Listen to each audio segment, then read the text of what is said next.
बिस्मिल्लाहिर्रहमानिर्रहीम। Group theory के आज के इस लेक्चर में हम पढ़ेंगे double cosets in a group. Already हम कोसेट्स का कंसेप्ट पढ़ चुके हैं ग्रुप थ्योरी में, और अब जो हमारा टॉपिक है वो है डबल कोसेट्स। तो हम डबल कोसेट की डेफिनेशन पढ़ेंगे और उसके बाद उसके ऊपर एक थ्योरम है वो हम अंडरस्टैंड करने की कोशिश करेंगे। डबल कोसेट की डेफिनेशन है, let G be a group, H K be the subgroup of G and G belonging to G. Then double cosets determined by G in G mod HK is denoted and defined by। देखिए ना, अगर coset था तो हमारे पास क्या होता था? एक सब ग्रुप होता था, एक ग्रुप G होता था, एक उसका सब ग्रुप होता था, और ऐसे हमारे पास क्या था? कोसेट जो था वो ऐसे डिफाइन था। अगर K हमारे पास G का सब ग्रुप है तो G के किसी भी एलिमेंट से हम उसके कोसेट्स ऐसे डिफाइन करते थे। अब डबल कोसेट्स का मतलब दो सब ग्रुप्स आ गए, दो सब ग्रुप्स हैं और G के एलिमेंट्स की रिस्पेक्ट से हम क्या बनाते हैं? डबल कोसेट बनाते हैं। G का एलिमेंट हम चेंज करते जाएंगे, कोसेट्स बनते जाएंगे। अब एक थ्योरम है हमारे पास, the collection of all double cosets in G mod HK partitions G। जितने भी डबल कोसेट्स का कलेक्शन होगा वो G की क्या करेगा? पार्टीशनिंग करेगा। जबकि G और H और K यहाँ पे क्या होंगे? वो G के सब ग्रुप्स होंगे। तो इसको प्रूव करते हैं। Let gamma be the collection of all double cosets, distinct double cosets of course. So let gamma be the collection of all double cosets in G mod HK। जितने भी double cosets है, देखिए ना, G के element के respect से double coset बनते जा रहे हैं। जितने भी डबल कोसेट्स है, डिस्टिंक्ट डबल कोसेट्स, उसके कलेक्शन को हमने क्या कह दिया? गेमा कह दिया। अब चूंकि ये शो करना है कि ये कलेक्शन जो है G की पार्टीशनिंग कर रहा है, इट मींस हमने शो करना है कि गेमा के तमाम एलिमेंट्स का यूनियन लेंगे तो G बनेगा, और गेमा के कोई भी दो एलिमेंट पीयर वाइज डिसजॉइंट होंगे। गेमा के कोई भी दो एलिमेंट पीयर वाइज क्या होंगे? डिसजॉइंट होंगे। That is for any HAK HBK।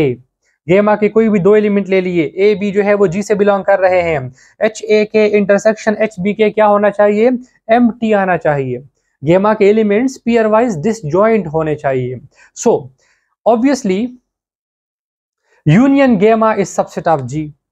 अगर हम गेमा के एलिमेंट्स देख ले, इसमें G के एलिमेंट्स है, H और K के एलिमेंट्स, इस तरह के एलिमेंट्स आ रहे हैं ना, इस तरह के हर डबल कोसेट के अंदर इस तरह के एलिमेंट्स होते हैं।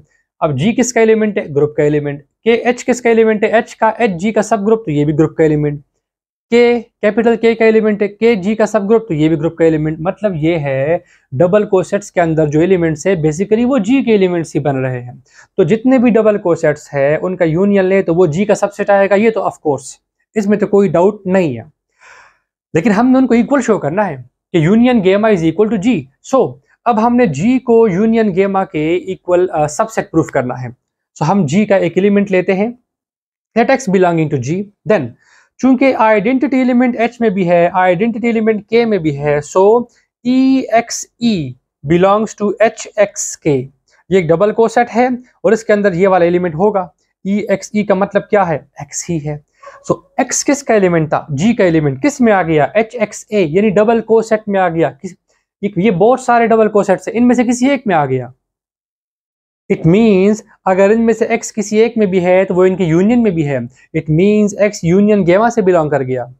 X G का एलिमेंट था, यूनियन गेमा में आ गया। It means G subset of union गेमा।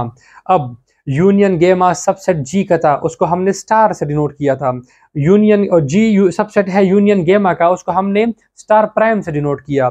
सो स्टार और स्टार प्राइम मिला के हमें ये रिजल्ट दे रहे हैं कि G is equal to union gamma. Union gamma से G बन रहा है। पार्टीशनिंग की पहली कंडीशन क्या है? फुलफिल।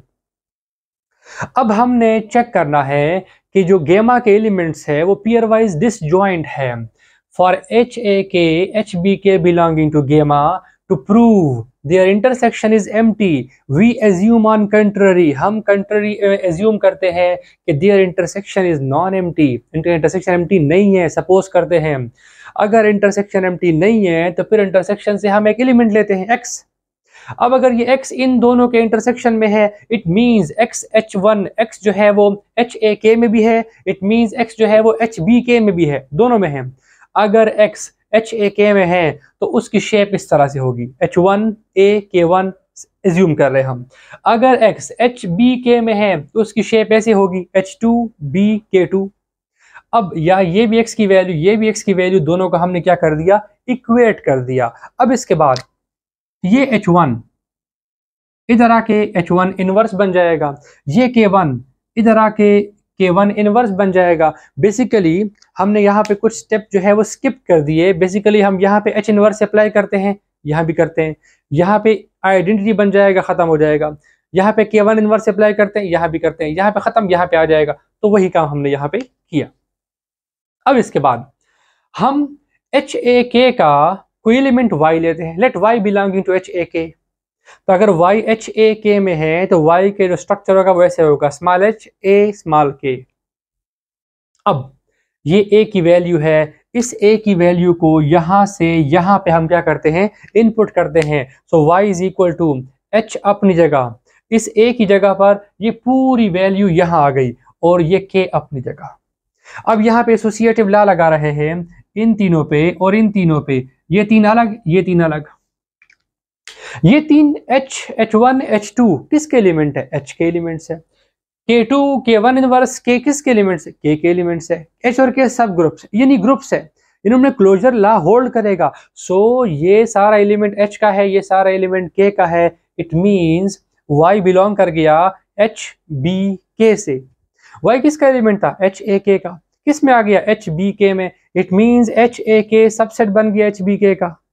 सिमिलरली अगर हम Y यहां लेते, अगर मैं यहां से B की वैल्यू निकाल लूं, यहां मैंने A की वैल्यू निकाली थी, B की वैल्यू निकाल लूं और यहां Y में HBK का एलिमेंट ले लूं और ये स्मॉल HBK बन जाएगा और वो जो B की वैल्यू है वो यहां पुट कर दूं तो मेरे पास Y HAK में आ जाएगा।